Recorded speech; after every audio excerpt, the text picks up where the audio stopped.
13 al 18.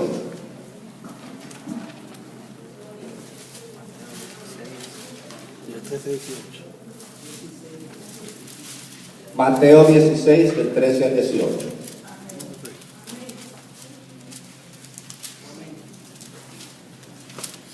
La palabra se lee en el nombre del Padre, del Hijo y del Espíritu Santo. Y viniendo Jesús a la región de Cesarea de Filipo, preguntó a sus discípulos diciendo: ¿quién dicen los hombres que es el Hijo del Hombre? Ellos dijeron: unos Juan el Bautista, otros Elías, y otros Jeremías, o algunos de los profetas. Y les dijo: ¿y vosotros, quién decís que soy yo? Respondiendo Simón Pedro, dijo: tú eres el Cristo, el Hijo del Dios viviente. Entonces le respondió Jesús: bienaventurado eres, Simón, hijo de Jonás, porque no te lo reveló carne ni sangre, sino mi Padre que está en los cielos. Y yo también te digo que tú eres Pedro, y sobre esta roca edificaré mi iglesia, y las puertas del Hades no prevalecerán contra ella. Gloria a Dios.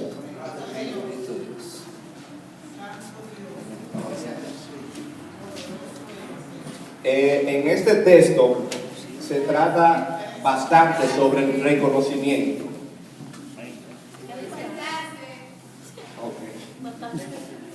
Se trata bastante sobre el reconocimiento.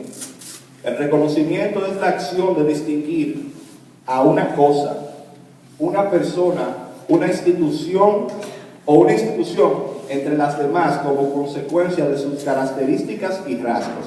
Y yo creo que esa palabra, en definitiva, dice Jesús. Porque Jesús fue una persona, es una institución y tiene bastantes rasgos y características que nos podemos pasar miles de años hablando de él y no vamos a terminar. Cuando Jesús le pregunta a sus discípulos qué dicen los hombres de quién es el Hijo del Hombre, en realidad Jesús le está preguntando si el pueblo reconoce quién es él. Sus discípulos andaban con él, pero tenían dudas. ¿Ok? De todos sus discípulos, el único que pudo responder fue Pedro, donde tuvo el poder de reconocimiento y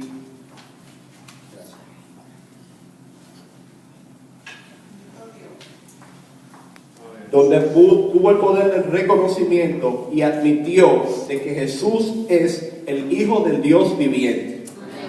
No una simple persona más que anda caminando, pregonando, enseñando, sino que vio en él lo que otros no veían. Eso se aplica mucho en nosotros como seres humanos aquí. Hay diferencia entre saber y reconocer. Cuando una gente sabe, usted puede saber que el sartén está caliente, pero usted lo agarra y cuando se quema, entonces reconoce que el sartén estaba caliente. Porque se quema. Entonces, cuando usted reconoce, mucha gente sabe quién es Dios, quién es Jesús, dónde está la iglesia, ¿ok? Pero no reconocen el poder de Dios sobre cada uno de nosotros y en realidad están ciegos en la oscuridad, como se puede decir, son esclavos de este mundo. Y cuando uno como ser humano reconoce el poder de Dios, es cuando se empieza el primer cambio. Cuando uno acepta y uno reconoce, empieza el primer cambio. Pero ahí no termina todo. Cuando usted reconoce el poder de Dios, acepta a Jesús en su vida, no significa de que ya se terminó, se acabó, finito. No. Cuando usted reconoce el poder de Dios, usted también tiene que hacer un cambio en su vida y dejar de que Dios tome el control sobre su vida. Ya uno como ser humano no tiene control de las cosas que hace, porque las cosas que uno hace como humano son para errar, pero las cosas que Jesús hace o Dios hace con nosotros son para crecimiento, son para hacernos mejor personas, son para prepararnos con un propósito.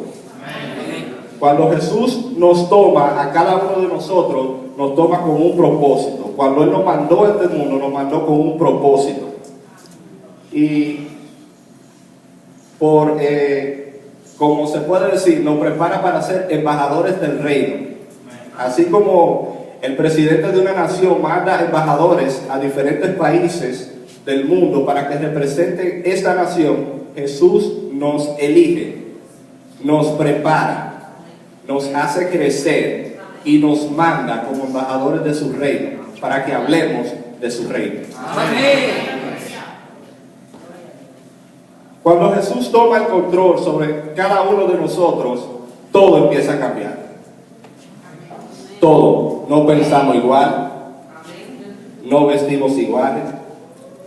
Se nos pone como un slow motion para responder porque analizamos antes de hablar. Porque no todo lo que sale de la boca ayuda. Hay cosas que destruyen.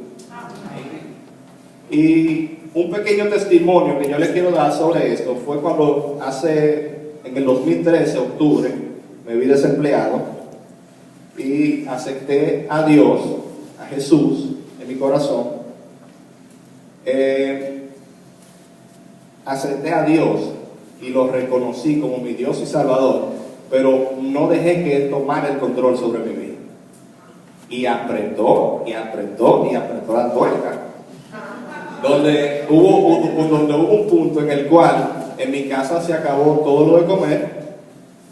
Yo aplicaba empleo y de ninguno me llamaban. Donde el desempleo me tenía como 3 meses sin darme mi cheque de desempleo. Y llegó un momento en el cual uno como ser humano se frustra. Estaba solo en mi casa, no estaban mis hijos, solamente estaba yo. Y yo caí de rodillas en el piso. Hay una diferencia entre orar y clamar. Cuando usted ora, usted tiene una conversación con Dios. Usted está intimidando con el Padre. Pero cuando usted clama, usted está en necesidad y usted le está clamando.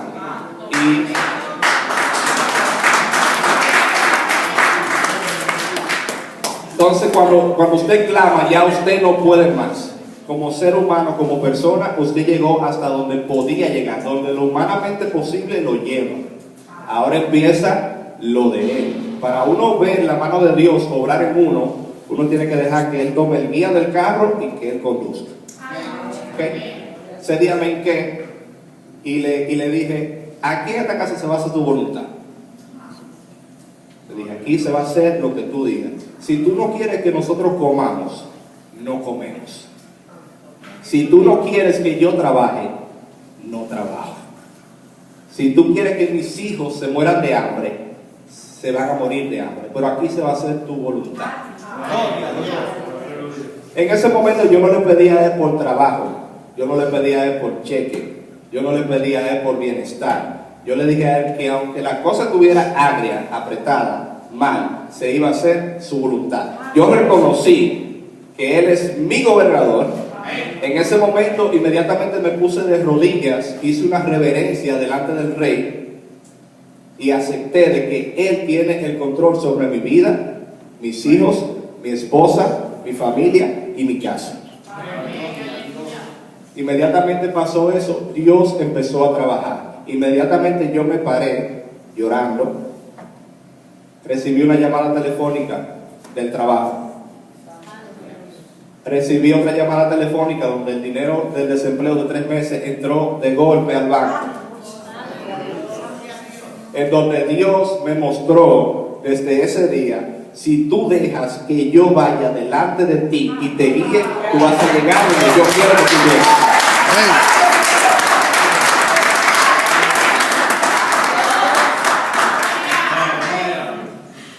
Y Dios crea una diferencia en tan poco tiempo a las personas quienes me conocían antes como mi tía Tudi y como gente del mundo en el cual yo me movía. La semana pasada me tocó ir al ministro Ariel y aquí al hermano Pacheco a dar el pésame a la casa de alguien. Y llegaron gente que me conocían de mis tiempos bárbaros. Variar. Y ellos se sorprendían al ver el cambio que yo había dado. Y lo decían en voz alta. Y eso le llamó a ellos tanto la atención de que ellos quieren congregarse en una iglesia. Ellos tienen inquietud de conocer a Dios. Ellos tienen inquietud de saber por qué nosotros, aunque la piña esté agria, nosotros hacemos dulce con ella.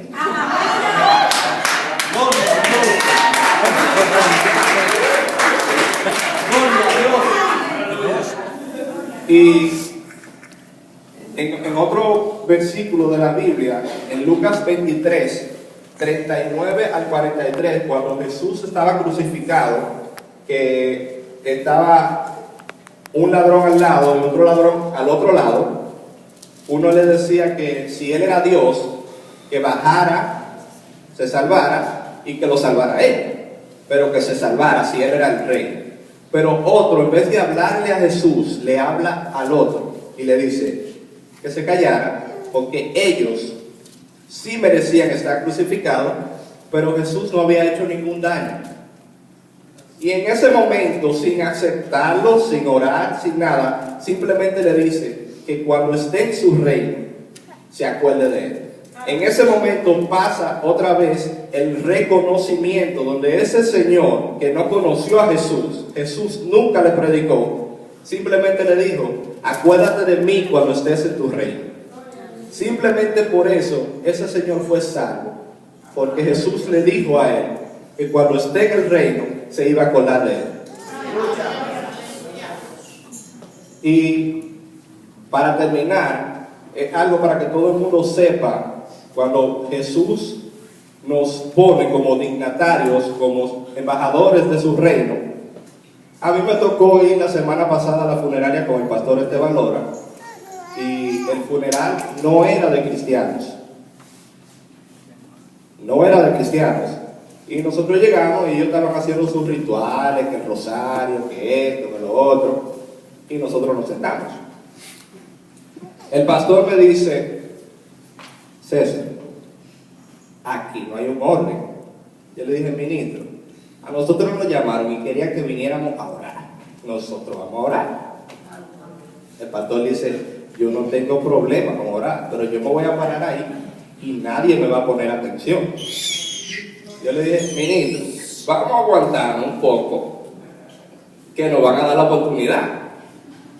Cuando nosotros llegamos, había un padre de la iglesia católica y el padre estaba haciendo su rosario, él estaba orando, él estaba haciendo todas las cosas que practica la iglesia católica.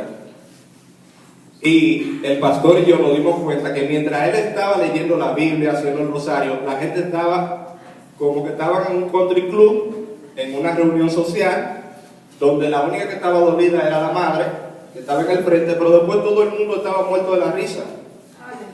Y estaba como que llegaron a una fiesta de 15 años o a una boda. Y entonces cuando llegó el tiempo del pastor ir al frente, el pastor me dice, ven y hazme la introducción. Y es como le digo, el poder del reconocimiento es tan grande que el pastor se paró en el frente y yo no tuve que abrir la boca.